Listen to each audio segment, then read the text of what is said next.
Hello guys, welcome to my new blog. তো আমি আজকে যাচ্ছি কোচবিহার। তোমরা নিশ্চয়ই জানোই। আর এখানে সকাল সকাল প্রায় 7টা বাজে আমি উঠে সবার ফার্স্ট ব্যাগটা প্যাকিং করে নিলাম। যেহেতু সাডেনলি যাওয়ার প্ল্যান সকালবেলাই হয়েছে। 6টার সময় দাদা ফোন করেছে যে যাবি নাকি। তো তার আগে দাদারা আমাদের বাড়িতে আসছিলো কালকে।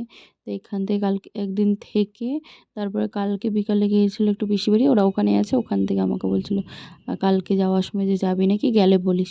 তো আমি রাত্রে কনফার্ম করিনি, মাকে শুনে মার কী করবো না করবো। যাই হোক সকালবেলা ফোন করলো, তো আমি অত না ভেবেচিন্তে লাস্টে হ্যাঁ বলে দিলাম। দেন মাকে ফোন করলাম, সকাল সকাল ব্যাগটা প্যাক করে নিয়ে ফটাফট বেরিয়ে পড়লাম। অ্যান্ড যখন শুনেছি বাসে যাবে আমার তো মাথাটা গরম হয়ে গেল। তাও আমি গেলাম, যে এবার তো বেরিয়ে পড়েছি, এবার তো যেতেই হবে।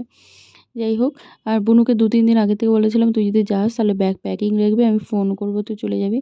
আর বুনু রেডিই ছিল। তো আমরা ডাইরেক্ট ওখান থেকে বাসে চলে এসেছি। আর আসার পরে আমার আর এনার্জি ছিল না, সে ঘুমিয়ে পড়েছে। তারপর একদম বিকালবেলা উঠেছি।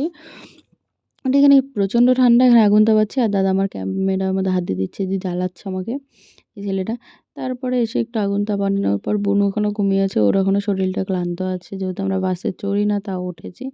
আর এখানে সবাই মিলে আড্ডা মারছি, আমি, দাদা, জেঠু। আর এখানে মানে প্রচুর প্রচুর আড্ডা হচ্ছিল। আর এখানে আমি আগুনটাও সাথে নাড়ছি আর একটু বকাও খাচ্ছিলাম যে আগুন নাড়তে হয় না। তাও তাও আমার এগুলো অভ্যাস, কী করবো বলো। যাই হোক, এখানে প্রচণ্ড ঠান্ডা আর এখানেও স্কিনটা গ্লো করছিল। খুব হ্যাপি, আই অ্যাম তো পুরা হ্যাপি। যাই হোক, এখানে আমার ফেস অনেকক্ষণ দেখার পর তোমাদের এখন আর ভাল লাগবে না আমি জানি, তাও আমি দেখাই যাচ্ছি। আর এখানে বজর বজর করেই যাচ্ছি ওদের সাথেও। তবে দাদা, আমি তারপরে একটু আমার পিসির মেয়েকে কল লাগিয়েছিল দাদা, ওর সাথে একটু ভিডিও কলে কথা বলছিলাম সবাই মিলে। তারপরে এখানে জেঠুও দেখো বসেই আছে। তাও আমি তোমাদেরকে আমার মুখটাই দেখাবো ঢ্যাটা মাইরে, আর এখানে তাই জন্য একটু অন্যদেরকে দেখালাম। মানে ভিডিও কলে কী আছে আমিও বুঝতে পারছিলাম না ক্যামেরার মধ্যে।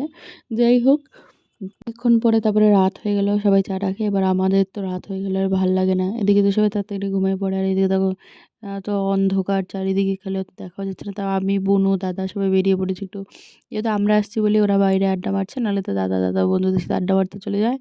আর এদিকে বাচ্চা কাচ্চাগুলো থাকে না। আর এখানে সবাই আমরা আসছি বলে ওরা সবার মজা। যাই হোক, সবাই মিলে রাস্তায় অন্ধকারে ভূতের মতো করে ঘুরছি, সবাই সবার মুখ দেখছি, লাইট জ্বালাচ্ছি, এই করছি।